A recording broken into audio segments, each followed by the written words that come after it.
নবীকে মানতে হবে, নবীর স্টাইলে নিজেদের জীবনকে সাজাইতে হবে, তাহলে আল্লাহর কাছে ভালোবাসা পাওয়া যাবে।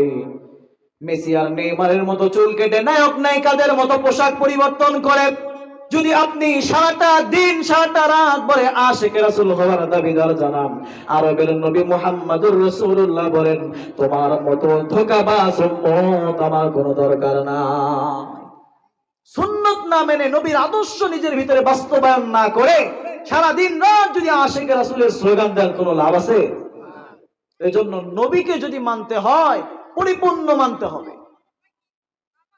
তো বলতেছিলাম, আপনার নবী আমার নবী চেহারার দিক দিয়ে পৃথিবীর ভিতরে অলরাউন্ডার সবচাইতে সুন্দর মানুষ ছিলেন আপনার আমার নবী মুহাম্মদ। সুবহানাল্লাহ বলেন। এখন বলবেন হুজুর, একটা মানুষের আওয়াজটা টানতেছে, আধা ঘন্টা বয়ান করা যাবে না, গলা যেভাবে শুকায় যাচ্ছে টানতেছে, তো দূরে থেকে কথা টানে যান, এইভাবে না। প্রথমের দিকে ঠিক ছিল। এখন বলতে পারেন হুজুর, একটা মানুষের চেহারা সুন্দর হইলেই তো চলে না, তার চরিত্রটাও তো ভালো হওয়া লাগে, ভেতরের অবস্থাটাও তো ভালো হওয়া লাগে। তাইলে বলেন না, আরবের নবী মুহাম্মদুর রাসূলুল্লাহর চরিত্র কেমন ছিল? একজন মানুষের চরিত্র কেমন ভালো, কতটা খারাপ, সবচাইতে ভালো বলতে পারে ওই লোকটার ঘরের স্ত্রী। কথা বলেন ঠিক কিনা? তো আপনার আমার নবীর স্ত্রী আম্মা জান আয়েশা সিদ্দিকার কাছে একদল সাহাবীরা গিয়ে প্রশ্ন করলেন, ওগো আম্মা জান, আমরা তো দেখেছি রাসূল চেহারার দিক দিয়ে সেরা, একটু বলেন না রাসূলের চরিত্রটা কেমন ছিল? তো আম্মা জান আয়েশা সিদ্দিকা বলেন, ও মদিনার সাহাবীরা, তোমরা রাসূলের চরিত্র জানতে চাও? কানা খুলুকুহু আল কুরআন। বিশ্ব নবীর চরিত্রটাই যেন একটা কোরআন। তার মানে কি, কোরআনের ভিতরে যেমন কোনো ভেজাল নাই, কোরআনের ভিতরে যেমন কোনো সন্দেহ নাই, কোরআনের ভিতরে যেমন কোনো ভুল নাই, তেমনি আপনার আমার নবীর চরিত্রের ভিতরেও কোনো ভুল নাই। সকল নবীর সেরা নবী মুহাম্মদ রাসূল। আমার সাথে বলে, সকল নবীর সেরা নবী, সকল নবীর সেরা নবী, যাহারা গমনে ধন্য, যাহারা গমনে ধন্য হলো তামাম কুল। সকল নবীর সেরা নবী মুহাম্মদ রাসূল।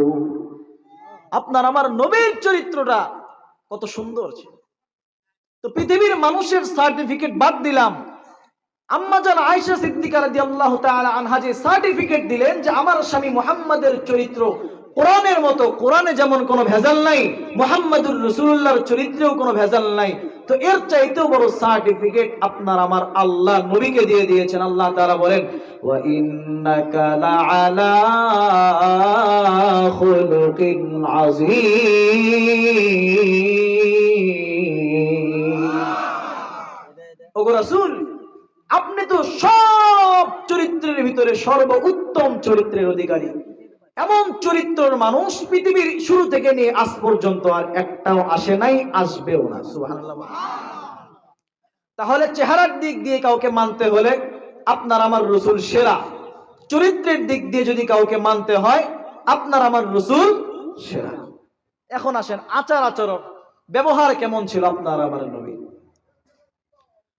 মুমিন মুসলমান ভাইরা আমার, আপনার আমার নবীর আচার আচরণ ব্যবহার কেমন ছিল কেমনে আপনাদেরকে বুঝাবো?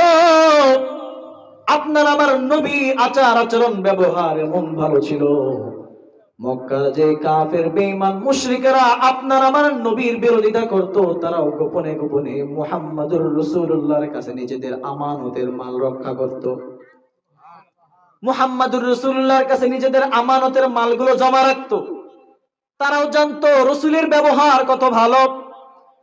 বাহিরে বাহিরে বলে, মুহাম্মদ পাগল, আবার ভিতরে ভিতরে ঠিকই জানে মুহাম্মদ সর্বোত্তম চরিত্রের অধিকারী, মুহাম্মাদের ব্যবহার সবচাইতে সেরা।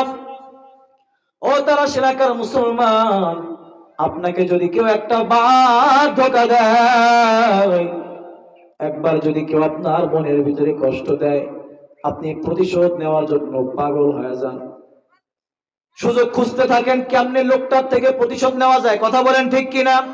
কিন্তু আপনার আমার নবী কেমন নবী? মক্কার ভিতরে যেই নবীর জন্ম, নবী আমার 40টা বছর পর্যন্ত যে মক্কার ভিতরে নবী আমার বসবাস করলেন, সব মানুষগুলো নবীর প্রশংসায় এরকম পঞ্চমুখ হয়ে গেছে। আল আমিন উপাধি দিয়ে দিল নবীকে, আল আমিন উপাধি। কিন্তু আপনার আমার নবী যেই মাত্র বললেন, ও আরবের লোকেরা, আপনার আমার নবী যখন ঘোষণা করলেন, কুলু লা ইলাহা ইল্লাল্লাহ তুফলিহুন, ও মক্কার লোকেরা লা ইলাহা ইল্লাল্লাহ পড়ো, সফল হয়ে যাবা। যে মক্কার কাফের বেঈমানগুলো এতদিন পর্যন্ত আপনার আমার নবীকে ভালোবাসতো, একটা কথা বলার কারণে সব কাফের বেঈমানগুলো আলাদা হয়ে গেল। আপনার আমার নবীর উপরে একের পর এক টর্চার, একের পর এক জুলুম, একের পর এক অত্যাচার। আপনার আমার নবী যেই নবী মক্কার ভিতরে জন্মগ্রহণ করলেন, যেই নবী মক্কার ভিতরে 40টা বছর কাটালেন, যেই মক্কার ভিতরে আপনার আমার নবীর মা বাবার স্মৃতি, সেই মক্কার লোকেরা আপনার আমার নবীর উপরে এত বেশি জুলুম অত্যাচার করলো। আপনার আমার নবীকে মারতে মারতে যে নবীর চেহারা মোবারকে মশা মাছি পড়া হারাম, যে নবীর শরীর মোবারকে মশা মাছি পড়া হারাম, ওই শরীর মোবারকে মারতে মারতে মক্কার কাফের বেঈমানগুলো নবীর চেহারাকে রক্তাক্ত করে ফেলেছে। আপনার আমার নবী যখন রাস্তা দিয়ে হাঁটে, মক্কার কাফের বেঈমানগুলো যুবকদেরকে লিলিয়ে দেয় যে পাগল, ওই যে যায় মুহাম্মদ পাগল, ওরা ঢিল নিক্ষেপ করো, পাথর নিক্ষেপ করো। আপনার আমার নবীর শরীর মুবারকে পাথর নিক্ষেপ করতে থাকে। আপনার আমার নবীর বরকতময় শরীর, যে নবীর শরীর মুবারকে মশা মাছি পড়া হারাম, ওই নবীর শরীর মুবারকে মক্কার কাফের বেঈমান বদমাশগুলো থুতু নিক্ষেপ করতো। আপনার আমার নবীর উপরে অত্যাচার বাড়তে বাড়তে যখন সীমা অতিক্রম করে ফেলেছে, আপনার আমার নবী একটা বারের জন্য কাফেরদের জন্য বদদুয়া করে নাই, একটা বারের জন্য কাফেরদের জন্য প্রতিশোধ নেওয়ার প্রস্তুতি গ্রহণ করেন না ভাই। কিন্তু আপনার আমার নবী কিন্তু একজন ভালোবাসেন, তিনি আমার রব আল্লাহর শাসিম থেকে লক্ষ্য করতেছে, এই মক্কার লোকের আমার বন্ধুরে কতবার মারতেছে, এই মক্কার লোকের আমার বন্ধুকে পাগল বলে। যে মুহাম্মাদের ব্যাপারে আমি সর্বোত্তম চরিত্রের সার্টিফিকেট দিলাম, মক্কার কাফের বেঈমানগুলো সেই নবীকে আঘাত করতেছে। আল্লাহ তাআলা আপনার আমার নবীকে আদেশ দিলেন, মুহাম্মদ আর মক্কায় থাকা লাগবে না, আপনার দ্বারা এই মক্কার ভিতরে কাজ এখন করা লাগবে না, মক্কার মানুষগুলো ঈমান আনবে না, আপনি এখন হিজরত করে মক্কা ছেড়ে মদিনার দিকে চলে যান। আপনার আমার নবীর বুক পড়া ব্যথা, যে মক্কার ভিতরে জন্মগ্রহণ করলাম, যে মক্কার ভিতরে শৈশবকালের স্মৃতি, যে মক্কার ভিতরে বাল্যকালের স্মৃতিগুলো জড়িয়ে রয়েছে, যে মক্কার ভিতরে আমার মা বাবাকে কবর দেওয়া হয়েছে, যে মক্কার ভিতরে আমার যৌবনকালের স্মৃতি আটকে রয়েছে, যে মক্কার মানুষগুলোকে এত বেশি ভালোবাসতাম, যে মক্কার ভিতরে আপনার আমার মালিকের ঘর কাবা বাইতুল্লাহ, ইন্না আউওয়ালা বাইতি উযিআ লিন-নাস লাল্লাযী বিবাক্কাতা মুবারাকা। আল্লাহু আকবার বলেন। পৃথিবীর সর্বপ্রথম এবং সর্বশ্রেষ্ঠ ঘর কাবা বাইতুল্লাহ মক্কার ভিতরে অবস্থিত। এই ঘরের দাম কত জানো? এই ঘর এমন একটা ঘর, আপনার বাড়ির দিকে সকাল থেকে সন্ধ্যা পর্যন্ত তাকায় থাকবেন, আল্লাহর কসম একটা নেকিও আপনার আমলনামায় লেখা হবে না। কিন্তু এই যে কাবা বাইতুল্লাহ কালো গিলা পড়া ঘর, ওই ঘরের দিকে কোনো আমল করাও লাগবে না। ওই ঘরের দিকে যদি দূর থেকে একটু তাকাও থাকেন, আল্লাহ তাআলার ফেরেশতারা আপনার আমলনামায় সওয়াব অনবরত লিখতে থাকে। বলেন সুবহানাল্লাহ। এমন বরকতি ঘর মক্কার ভিতরে, আপনার আমার নবীর দিলে ব্যথা যে এগুলো ছেড়ে আমি মদিনায় কেমনে যাই। আপনার আমার নবী যখন বাধ্য হয়ে মক্কা থেকে বের হওয়ার প্রস্তুতি নিলেন, সাথে ভিন্ন কোনো মানুষ নাই, একটা মাত্র মানুষ। কি নাম? জোরে কোন, আরো জোরে কোন। হযরত আবু বকর রাদিয়াল্লাহু তাআলা আনহু বিশ্ব নবীর সাথে মক্কা থেকে মদিনায় হিজরতের জন্য তৈয়ার হয়ে গেলেন। আপনার আমার পয়গম্বর যখন মক্কা থেকে বের হবে, গভীর করে মনোযোগ দেন। খুব বেশি সময় আপনাদের থেকে নিব না, অল্প কিছুক্ষণের ভিতরে হয়তো আমি বিদায় নিয়ে চলে যাব। কিন্তু দেখেন, অন্তরের ভিতরে একটা বুঝ দেন, আপনার আমার নবীর আখলাক বাস্তবায়নের চেষ্টা করেন। আপনার আমার পয়গম্বর যখন মক্কা থেকে বের হয়ে যাবে, কাবা ওই বাইতুল্লাহর কালো ঘরের সামনে গিয়ে নবী আমার দাঁড়ালেন। নবীর চোখ থেকে টপ টপ টপ টপ করে পানির ফোঁটাগুলো পড়তে থাকে। নবী আমার কাঁদতে আর ডাক দেয়া কয়, রে কাবা, আমি মুহাম্মাদের অন্তরে বড় ব্যথা।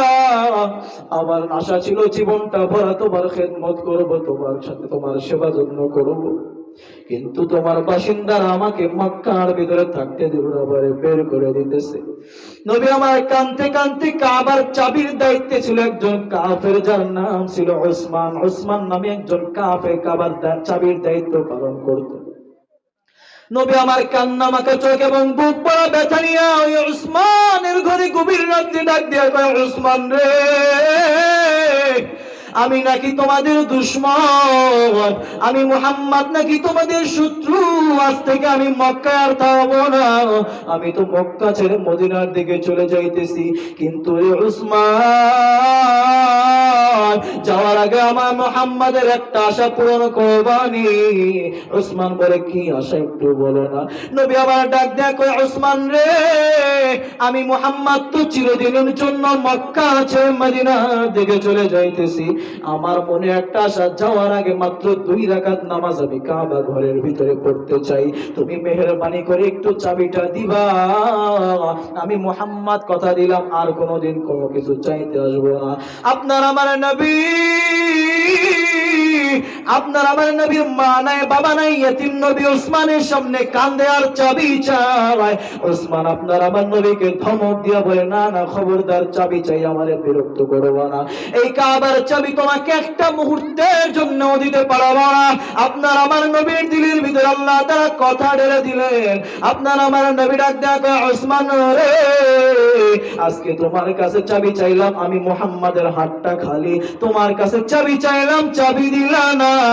এমন একটা সময় আসবে রে উসমান, এই কাবার চাবিটা থাকবে আমি মুহাম্মদুর রাসূলুল্লাহর হাতে, আর আমি নবীর সামনে দাঁড়ায় থাকবা তুমি উসমান খালি হাতে। জোরে আল্লাহু আকবার।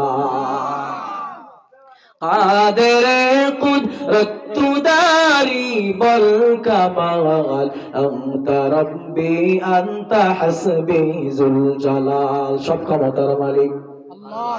আর জোরে কান। নবী বললেন, এমন একটা সময় আসবে, এই চাবি থাকবে আমার হাতে আর তুমি থাকবা খালি হাতে।